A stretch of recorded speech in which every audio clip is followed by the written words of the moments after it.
Travis Willingham took the opportunity to defend his lady's honor as well as his own choices in last night's fireside chat, where he and his wife Laura Bailey sat down and answered some questions from the fans. This video will contain spoilers for Critical Role Campaign 4 episode 30, so if you haven't watched it, just, click away. So, for those of you who don't know, Teor Pridesire, that is Travis's character in Campaign 4, died in episode 30 last Thursday. And it was because there were some poor decisions made, but they also kind of made sense, as was explained by Travis during this. So a lot of people were blaming Laura Bailey or her character Thimble for convincing Travis, aka Teor, to go find the 3 gnome statues. Now, I never really picked up on it as like real pressure, like she was forcing him to do it and batting her eyes and stuff like that. Some people did though, and it's okay. You have different interpretations of social cues and things like that. I also saw that Travis throughout most of this was laughing. He was never upset. He never seemed serious about any of it or anything like that. It never seemed like he was really being forced to do something he didn't want to,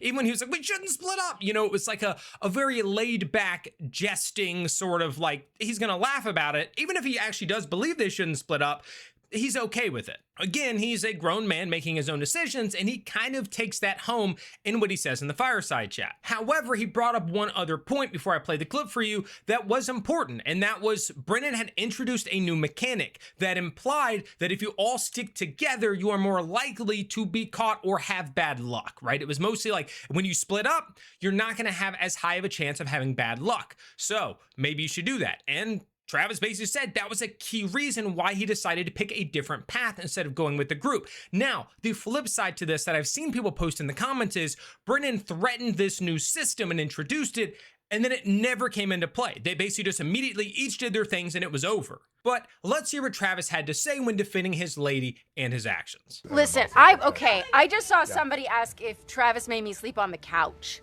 because look at this. For sending Teor to his death by pulling out the eyelash flutter and saying, please go save the gnomes. First of all, the influence was only to go after the gnomes question. I was going to go after any of the other options just to diversify the risk. True.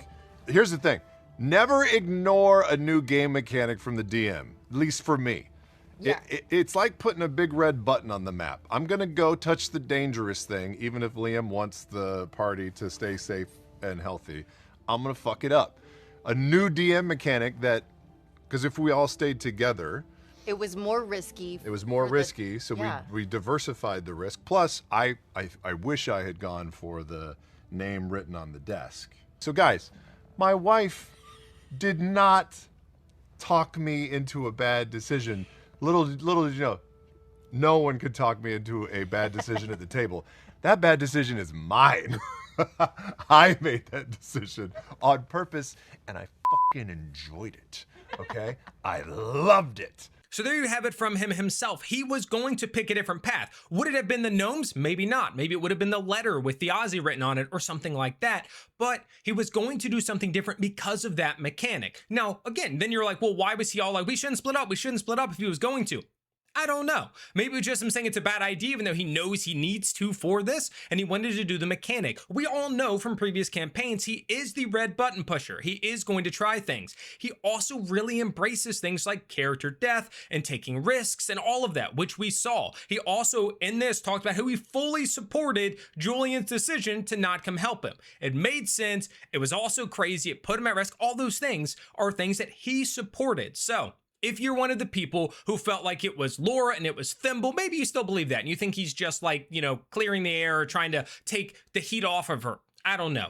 But I believe, as I said before this fireside chat, it wasn't a real amount of pressure. He was going to make that decision on his own. He's grown. He can do that.